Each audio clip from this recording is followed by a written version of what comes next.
Hustisya ang mariing hinihingi ng pamilya ni Roxanne Carabacan, ang babaeng natagpuang wala ng buhay sa Gamu Rojas Road, Barangay Linglingay, Gamu Isabela nitong 20 ng Disyembre.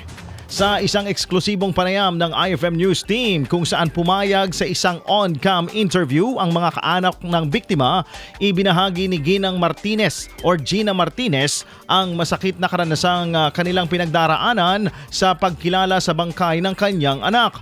Ayon sa kanya, isang birthmark o balat sa kanang kamay ni Roxanne ang naging pangunahing palatandaan upang makumpirma ang pagkakakilanlan nito.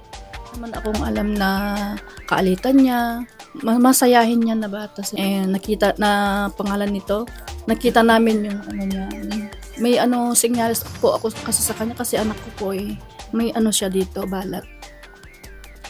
Inilarawan ni Ginang Martinez ang kanyang anak bilang masayahin, palakaibigan at walang kilalang kaaway, dahilan upang lalo silang magtaka at magdalamhati sa sinapit nito. Batay sa nakalap na impormasyon ng IFM News Team, nagtatrabaho si Roxanne bilang messenger sa isang bangko sa lungsod ng Kawayan. Ibinahagi naman ng kanyang mister na si Ginoong Jomel Carabacan na dating overseas Filipino worker si Roxanne at nagkaisa silang mag-asawa na mag-ipon para sa planong pagpa-apply ni Jomel sa ibang bansa. Inilarawan ni Jomel ang kanyang asawa bilang isang mapagmahal na asawa, palakaibigan at ulirang ina sa kanilang 8 taong gulang na anak.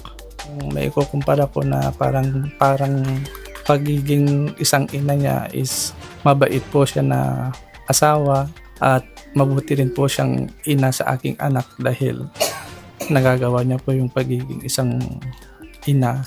Dahil sa kalagayan niyang nagtatrabaho, nagagawa niya ng paraan na ihatid sundo yung aking anak at binabaunan ng pagkain sa tuwing papasok po sa school. Kung paano po siya makipag-approach sa mga ibang tao kasi pala kaibigan po yan. Sa lahat ng mga taong nakakasalimuha niya, nagiging friendly po siya sa lahat ng tao. Ayon kay Jomel, Biyernes nang magpaalam si Roxanne sa kanyang officer in charge na mag-half day ito dahil sa isang mahalagang lakad sa lungsod ng Ilagan. Sumalit nang hindi pa ito umuuwi kahit lagpas na sa oras ng kanyang paglabas sa trabaho, kinutuba na ang kanyang asawang si Jomel at agad na nakipag-ugnayan sa kanyang biyanan. Kinabukasan, nagsama ang asawa at ang ina ni Roxanne upang hanapin ito. Lalo pang tumindi ang kanilang pangamba nang kumalat ang balita tungkol sa isang bangkay na natagpuan sa Barangay Linglingay, Gamu. Dali-dali umano silang dali-dali nilang pinuntahan ang lugar upang beripikahin ang ulat. Nang makumpirma nilang si Roxanne nga ang biktima, tila gumuho ang kanilang mundo sa tindi ng sinapit ng kanilang mahal sa buhay. Ayon sa pamilya, karumal-dumal at kalunos-lunos ang pagkamatay ng biktima, lalo pat may mga bakas ng pagkasunog sa mukha nito.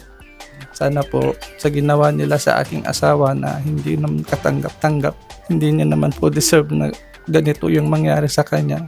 Sana mapabilis po ang pag-usad ng kaso ng aking asawa para maibigay din namin yung hustisya sa kanya kasi wala naman po akong ibang maitutulong sa kanya kundi mabigyan lang po siya ng hustisya. Lang po, salamat po. Dagdag pa ni Jomel, pansamantala muna niyang isasantabi ang planong pangingibang bansa upang ituon ang buong pansin sa paghahanap ng hustisya para sa kanyang asawa. Samantala, nananawagan din si Ginang Gina Martinez sa mga otoridad ng agaran at masusing investigasyon upang matukoy ang mga responsable sa sinapit ng kanyang anak at mapanagot ang mga may sala.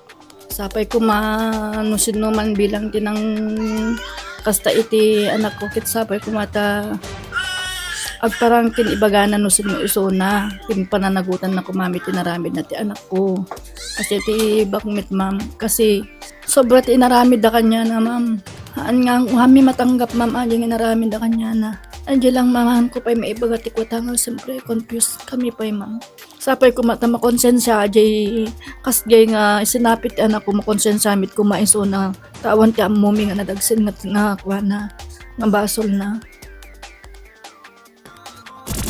IFM News.